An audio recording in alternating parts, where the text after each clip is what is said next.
you, Kelly. It's an honor to be here. You know, one of the main things I wonder about is the parents who I hear talking about whether they should really send their kid back to campus in the fall or maybe take a gap year. What happens if people decide to do that writ large? I mean, that would be terrible for your finances, right? It would. And we just heard from that excellent report about how many colleges and universities, in fact, most of us, are hemorrhaging revenues. And if the students don't come back in person in the fall, it's going to be much, much worse. And I hear from a lot of parents. We just notified the students who got into Northwestern to start in the fall. The final deposits are due, I think, tomorrow. So a lot of people are thinking, should they gap if we're going to be online in the fall, as we are now, along with everyone else? Maybe they should gap and then come back when they can get the full collegiate experience. Right. So Brown, I believe, is trying to have students back on campus in the fall. Your Big Ten colleague, Purdue, is trying as well. We spoke with Mitch Daniels about that yesterday.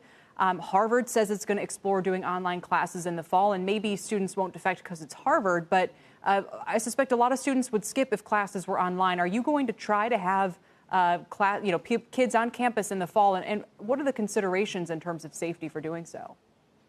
Yeah, well, Kelly, that's the million-dollar question right there. But first of all, I'm not so sure as many people are getting a gap because they might not have a lot of gap opportunities. So we always have, small numbers of students who want to work in a medical clinic in Africa or something else, and environmental work in the Amazon, et cetera. I don't know how many of those are going to be open. So if the gap experience is being home watching reruns of Friends, I'm not so sure their parents and those kids are going to gain very much from that. What we're thinking about Northwestern is pretty much the same as everyone else. And while it's tempting to think, Kelly, about the revenue aspects, they're really secondary. I mean, anybody, especially those schools who own their own hospitals, we don't, but many of our peer institutions, though, they're just completely hemorrhaging without so-called elective surgeries. So there's so many budget problems out there. And if you don't have the students back in the fall in person, maybe that makes it worse. Right. But the real considerations, as you guess, are, can you test them? Can you isolate them? Can you do quarantines? Can you spread them out? And all that. And at Northwestern, we're just like Brown and just like Purdue. And I did watch that excellent interview you had with my colleague, Mitch Daniels from Purdue. We're all want to open up, but we're only going to do it if it's safe. And it's not just safe, of course, for, as Chris Paxson, President Brown, said so beautifully in yesterday's New York Times op-ed, it's not just safe for the students, but it's safe for the faculty and staff. Absolutely. They're much older. Exactly. And what's going to happen to them? So, yeah, we have, let me just tell you the inside baseball here at Kelly. We have some dorms that are not being used right now because we use them as swing space.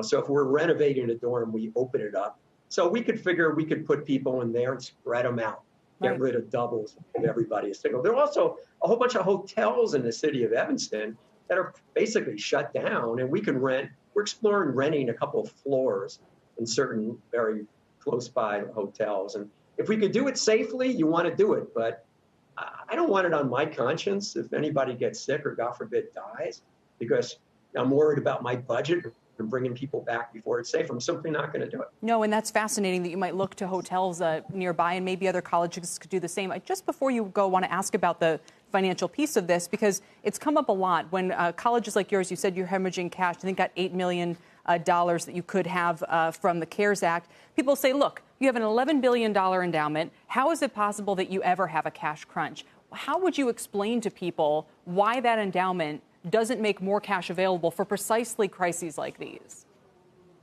Well, it will. I mean, I would guess that the avail rate, the percentage of the market value of the endowment that you take to spend to support the current generation of students, faculty, and staff, which is supposed to be 5.0%. I think almost everyone's going to be 6 or 7. For us, an extra percentage points, $100 million, given the size of our budget, which is still the size of our endowment, which is still a little bit north, thank God, of $10 billion. We're not going to accept the government money. A lot of our peers are not. That's no criticism for those schools who do.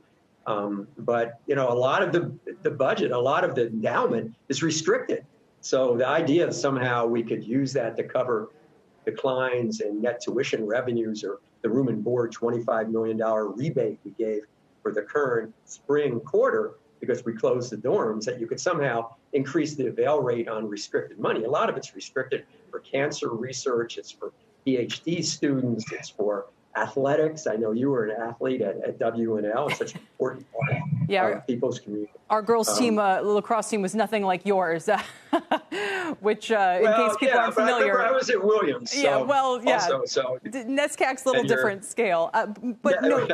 That's really inside baseball or inside lacrosse. But and one thing I'd say about your WNL, there are very few schools. Everybody's so worried about the $1.5 trillion in student loan debt. There are only 19 schools left who don't package loans at all in financial aid. And your WL is one of them. Washington, so is Northwestern. So, I mean, my real worry is, what are they going to do? Are they going to maintain their commitment to need-based financial aid? Because that's the last thing you change. Yeah. No, and that goes right back to the heart of who are the winners and losers from all of this. And, students who need aid, obviously, is the last population you'd want to harm. Morton Schapiro, it's been fascinating. Really thank you for your time today. Thank you, Kelly. And good luck. And keep us posted on your decisions.